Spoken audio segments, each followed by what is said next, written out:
Chapter 8. A Knife in the Hand. What terrors might now escape? 27th of December, 2033, 1:20 AM. Glassfall Cathedrals. A folded realm with mana signature D41774. Physical location, Phobos. Outside Fort Plank. I'm the weakest of us now, and it goes without saying that the weakest is the most expendable. I'm confident in my reads on the captain and the engineer. Neither want to dispose of me, but taking point is the most dangerous position. It's tactically optimal to send me in point, but that doesn't calm my nerves. What if I'm missing something? Control yourself, Natalia. If your read is wrong, they'll be looking for signs of understanding as well as signs of weakness. If they're waiting, don't give them a deadline to strike. Let them think that they can do it at any time. We've been into several of these folded realms in the last day and a half, and I've still made exactly zero progress towards my Path of the Skulker quest, the quest that is my pathway home. Binding 4 of these more powerful D-rank realms and devouring 10 is no small ask, even without the burden of sharing realms with 2 others. Even the idea of devouring a realm appears to be beyond the captain's moral code, and I don't know if there's enough realms on Phobos for us to get 14 each. The captain's leadership poses medium-term dangers to me, but the engineer is strong and loyal to her. I can't turn on both of them. Can I separate them somehow? Do I dare to try? No. For now, I'm rising with the team, which is better than sinking alone. But if the scenario changes, I'll need to act. I'm taking point 15 steps ahead of the engineer and the captain, and we've found the ice eagles. The engineer was right, they aren't as small as my first impressions. They're blue and scaly, as if a dragon's side whelps that were half falcon, but still covered in feathers on top. And those icicle beaks look razor sharp. We're in a tunnel which prevents the captain doing our explosive thing. This fight will come down to the engineer's shields protecting me while I do my crackling. Then I'm lighting them up in my earpiece. Then my thought process is crushed by the worst imaginable sound. Gunshots. I scream, "Don't bomb the tunnel!" Turn tail and run. I'm faster now, likely a bit faster than an Olympic sprinter, but I can't outrun this catastrophe. Ice and snow try to bury me, and the engineer weaves a shield encompassing me as the ceiling collapses. It holds as the world disintegrates around me. So, it's not the engineer's knife in my back. Was it incompetence from the captain? Or have I read her wrong? Better a knife in the hand than 2 in the back. The captain has to go, and soon. But for now, let's play stupid. Stupid people aren't dangerous. I'm okay. Megan's shield has protected me. I'm pinned and buried, but I'm safe. Sorry, comes a panic reply from the captain, befitting the accidental friendly fire scenario. We're buried right on the edge, digging ourselves out, then we'll dig to rescue you. I'm disoriented and don't know which way to dig. I lie. I hadn't even fallen. The shield was holding the weight of a mountain with ease. But I'm unhurt. Roger that. See you soon, came the engineer's voice. Should be a useful ally if separated from the captain, but I can't imagine that ever happening. The two are just too close. It was the captain who introduced the engineer to her now husband long before the mission, and the engineer adores the captain's wife, and their kids. The engineer and I would be better off without the captain, but she'll never agree to anything drastic. No, if I'm going to protect myself from the captain, I have to get rid of both. And that means I have to hit the engineer with absolute surprise. Nothing else I can do will trump her skill set, unless I can figure out and weaponize the Dominion miracle I've still learnt nothing about. It's half an hour later when the rescue finally comes. Other than our enhanced strength, little in our skill sets makes us any better at digging. The engineer does have a clever approach, where she conjures angled shields in order to drain some of the snow and ice that's been dug out and funnel it down further away. I'll play it grateful for now. Our cooperation might be limited, but it's very important that they do not suspect anything. Thanks for getting me out. I hope we learned something here. No bombing the tunnels, the captain replied. I'm sorry about that. I had no idea what would have happened, but I should have considered the risks. Been messing around with the system while you were buried, and I've found no way to suppress these explosions, so I'll have to aim intentional grazing hits in future, rather than direct shots. That just might work. Hopefully the buried tunnel didn't lead anywhere important. What's the status of our way out? I ask. Yeah, about that. Nothing good to report on this front. We're going to need to find another way out. I haven't noticed any pattern to these realms. Sometimes we've been able to leave of our own accord, sometimes we haven't, but this one doesn't seem to offer passage out yet. Typical of the captain. 50 words to say what could have been said in 8. We walked a quarter hour or more along the winding tunnel, twisting around in shapes I doubt even the captain has a name for. The pathway forked, a sign I was very, very happy to see after the other end of this path had been closed upon us. One of the paths travelled upward, the other down, and at 3 votes to 0, we took the higher path. The tunnel climbed in lazy curves that never showed more than 30 meters at a time. The cryomos kept its slow red pulse, a tide of warmth that lapped the walls, then receded. Our helmet lamps carved cones through powder and old glaze. Breath rasped in my ears. The suit's heaters worked, but the cold still burrowed its way in through holes I never knew existed. Time stretched. It felt like an hour here, which either meant half or double that outside. We spoke little. Footfalls, radio checks, and minimal chatter. The way I liked it. Scratches appeared ahead where the moss thinned. Claw rakes, shallow and parallel, and below them, a scatter of glitter where needles had shattered and melted together. This could be the bluebirds again, and if it was, they'd been here recently. I raised a fist to signal a halt. Birds were here recently. I think, I whispered. They need a name, so I'm dubbing them Shrikewings. The engineer and captain caught up, and I eased forward with the engineer a pace behind. The corridor narrowed, roof lowering until a moss stripe was at my shoulder. A shadow shifted where the tunnel kink left. A blue scaly membrane protruded, warning of an icicle beak, too long by half. Another 2 Shrikewings were behind it, clinging to the ceiling like bats. 30 meters, Megan breathed. Suspect more behind them, no visual. The front Shrikewing clicked. Needles bloomed along its wings and launched towards us in a sleet. Megan's first shield caught most. The rest etched white scratches across our visors before fizzling. I'll fire grazing hits and grazing hits only, the captain promised. I am not bringing the ceiling down again. She meant it. Her first shot came quick and careful, and drilled into the lead bird's right wing. It wasn't a killing strike, but it sent the Shrikewing into an uncontrolled spiral, and it bled shards before smashing into the side wall. That would kill an earth bird, she said, but I'm not sure about these creatures. It might just be stunned. I waded into combat with the captain providing covering fire and the engineer shielding me. I drove my fist into a second Shrikewing's torso, and felt mystical energy pulse through me, as the punch used the power of Esoterica's bound realm, the F-rank ancient cemetery I'd claimed earlier, and unleashed hell upon its target. The Shrikewing sublimated from solid into gas, and the gas formed 3 secondary ectoplasmic projectiles, shaped like small ghosts. As my arm shuddered from the recoil, each ghost pulsed towards one of the surviving Shrikewings, but unlike my previous Esoterica attacks, these did not deliver killing blows. They're tougher. 1 is down for the count, 3 are bloodied but alive, and a 5th is unhurt, I report. The engineer has probably seen this already. Oh, the wounded ones are planning something. Prepare shields. The engineer, selfless as always, puts a shield in front of me and 1 in front of the captain. As she worked to spin 1 in front of herself, the Shrikewing that ate a bullet as well as an Esoterica secondary hit exploded. Dozens of ice shards, intermingled with blue scales and completely out of place feathers, struck my shield, which remained pristine. The time I needed to wait to use Esoterica's occult fist again had been reduced from 7 seconds, but I wasn't sure by how much. Before I could formulate a plan, I heard a cry of pain. Silly engineer. She'd left herself open and taken some nasty wounds for it. Her suit was punctured in dozens of places, and 1 needle had hit her neck. Megan, you okay? I asked in my best impression of concern. While severe, the wounds didn't look deadly. We had to win the fight first, then patch her up.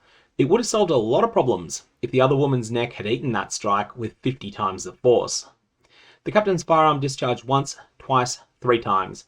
Again, striking the extremities to avoid anything the system might term a critical hit. My feet sprang into motion as I ran into place and finished them off. 3 punches with my regular, unenhanced fist achieved little, but my occult fist ended 3 birds with 1 punch. I even received a derisory rank achievement for the triple kill, granting 10,000 combat XP. A small appetizer for the feast of power when I devour this realm. The captain was looking over the engineer when I returned, coaching her to say, Ultinam vulnera mea senento. It'll be best if she can do it herself with a recovery miracle, the captain advised me. She spoke sense for once, just as a broken clock displays the correct time twice per day. The engineer butchered it a few times, but eventually managed to say the words correctly. Her throat reknit, and I committed the words to memory as well. That hurt, the engineer complained. I take it you took them all out? Yeah, I finished them while Elishia looked into you. Don't forget to patch your suit, I reminded her. We did a quick triage. The engineer solved her suit breaches with cold stiff gel and a patch kit, and the captain and I inspected each other's suits, hunting down any milli tears that required the same treatment. I found none on her, and she found one, and patched it. Right, we keep moving, the captain decided. Upward paths where possible, slow pace, and I'll keep holding back from solid shots. The tunnel steepened. The moss band brightened and fell, as if the glacier was breathing through stone lungs. We climbed for what felt like an hour, until the roof came down to arm's reach, then lifted again until it became a pale arch. For the first time, This was no natural tunnel. This had been shaped by intelligent hands. Light shone ahead, a pastel blue glow. The tunnel pinched open into a bowl on the glacier's crown, 100 meters across and rimmed with glassy spires. The spires looked grown rather than cut, facets as sharp as razors. Wind hissed, thin but real. Frost traced the bowl in whorls like fingerprints. Atmosphere reading low but breathable, the captain reported. Bloody cold, but survivable. I'm keeping the helmet on, but good to know I can make do without, I replied. I scoured the glacial snowscape as we exited the tunnel into an ice canyon, wide as a river, and cut clean through a plateau. Sheer walls rose in stacked turquoise sheets, crazed with stress lines. Ice cliffs and sharp ridges dominated the view in every direction, until I looked straight up. Incoming, straight up, 200 meters, 3 hostiles, I cried, and hid back in the tunnel. It looked like bona fide ice dragons, right out of a myth, a legend, or an RPG. 4 claws, lithe blue scaly bodies covered in a ridge of translucent protrusions, powerful wings, and horrific blue faces covered with horns and inset with glowing amber eyes.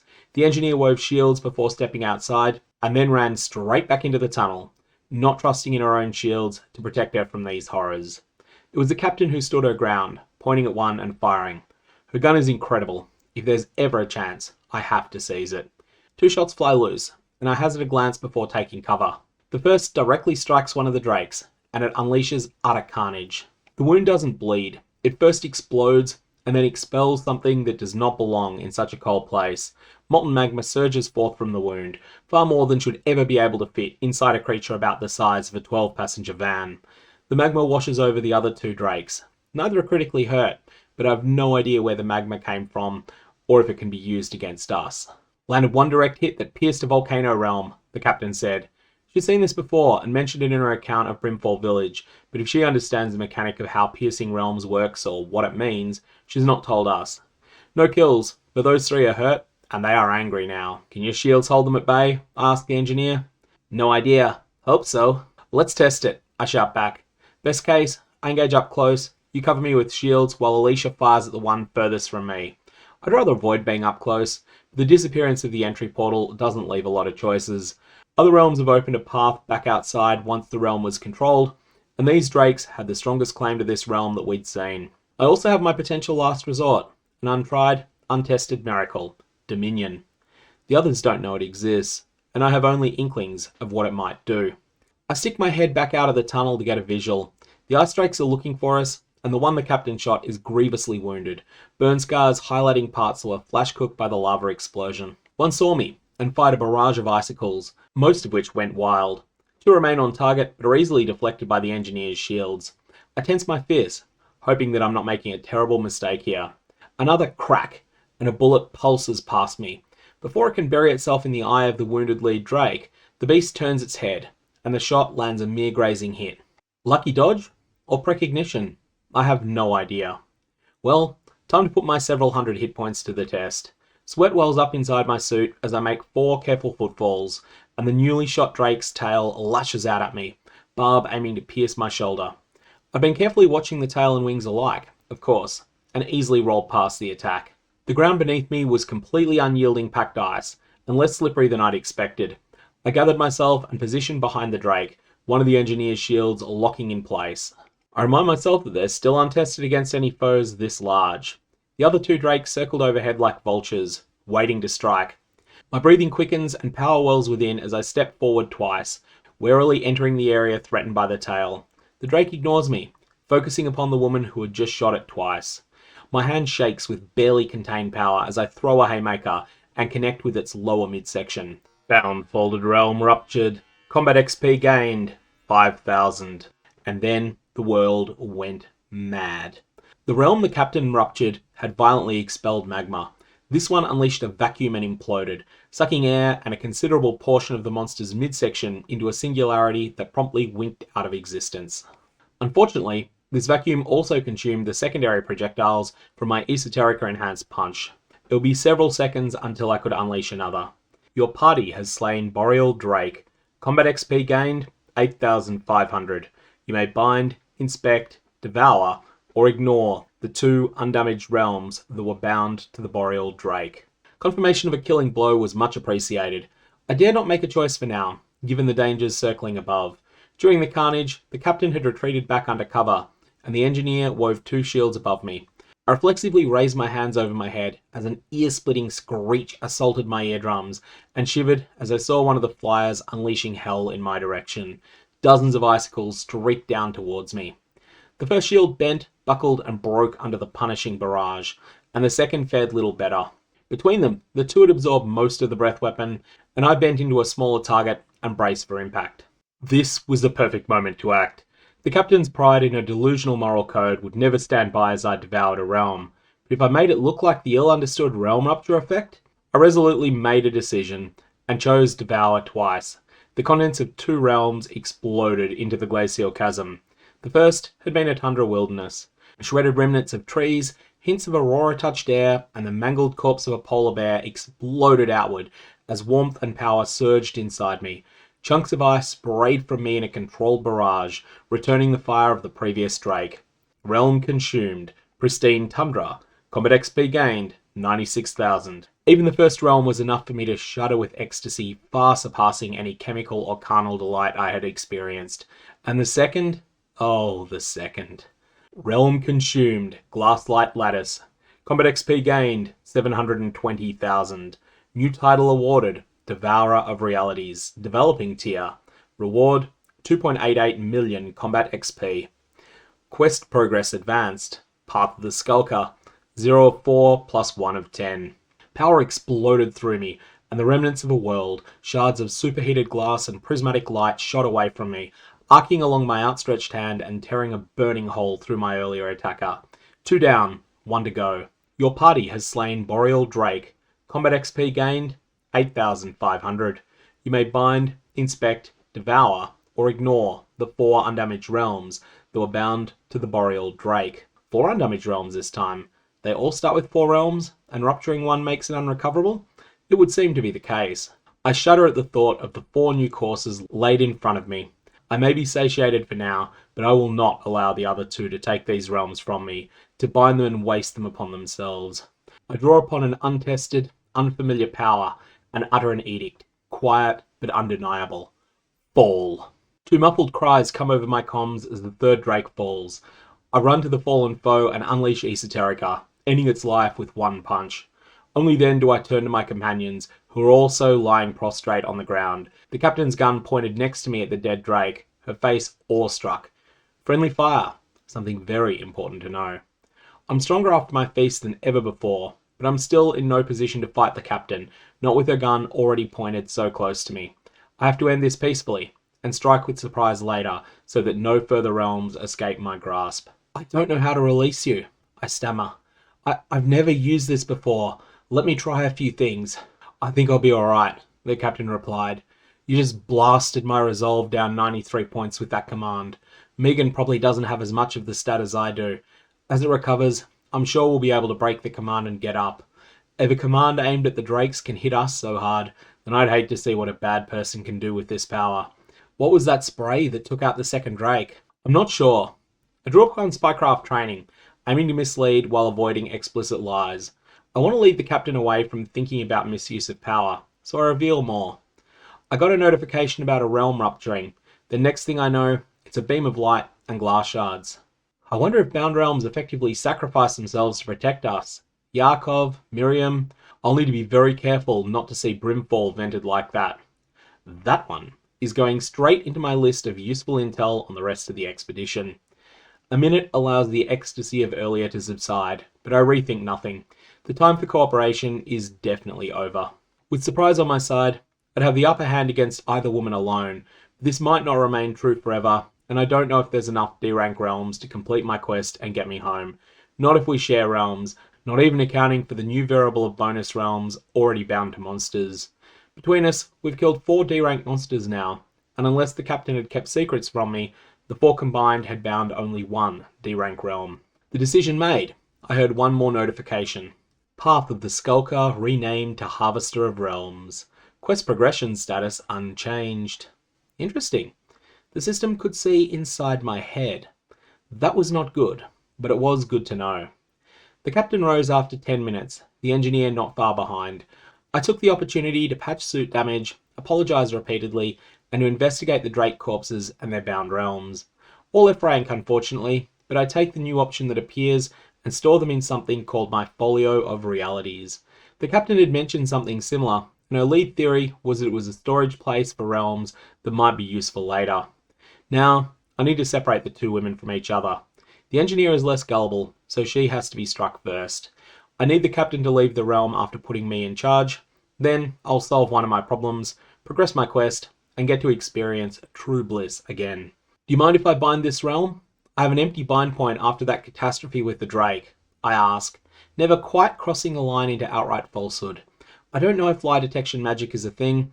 There is little harm in assuming it exists, and one of the others can use it. After all, we do have 4 bind points, even if it's not entirely clear what the 4th is for yet. Yeah, sure, I'll transfer it to you in a sec, the captain replied. I've got control of it now. Let's rest and regroup on Phobos. Hopefully that 24-cell realm has gone. See you outside shortly. Oh yes, that 4-dimensional monstrosity of a portal we had seen outside was a problem best avoided. I'd have to complete my quest before that realm found me. The transfer took place, and as soon as I had the realm, I pulled another string. Loyalty to the original mission. I'd also play up her confidence in her own leadership. I've got the realm now. Let me look after Megan here, if you want to get back to touch base with Houston. We've been a while, especially if that time factor works against us. I'd rather it be you creating excuses than me. I'm not confident that I could convince them. Every word true again, just in case. Right, see you back outside. Be less than 20 minutes unless Megan needs longer. The captain had spotted the pathway out, a wireframe cube. She enters the cube alone, and captain and cube fold into a point. Seconds later, the cube unfolds again, in the same place without her. So, that is what transport back to Phobos looks like. The Phobos side of the portal would be a 3-minute walk or hop from Fort Plank. 6 minutes inside should cover that, and I filled the time with small talk. The engineer told me that she lost 83 resolve from the psychic force my command struck her with, but it had indeed affected her more than the captain, and her resolve was not replenished yet. This was a perfect moment to strike. You know what they say, I goaded, intoxicated by thoughts of the feast to come. A knife in the hand beats 2 in the back. Grovel! The last word was an edict, backed by the might of the Miracle of Dominion and over 4,000 resolve, a number that had exploded upwards as I devoured the glass-light lattice realm. The voice I'd heard earlier was right. This was indeed the path to power. I'm not sure whether the engineer's face showed confusion, outrage, a plea, or simply resignation. I didn't look. I selected Devour and took out the trash. Back on Phobos, Drake corpses, ice crystals, and an engineer were jettisoned into the void as glassball cathedrals died in my arms, the power of the realm surging through me.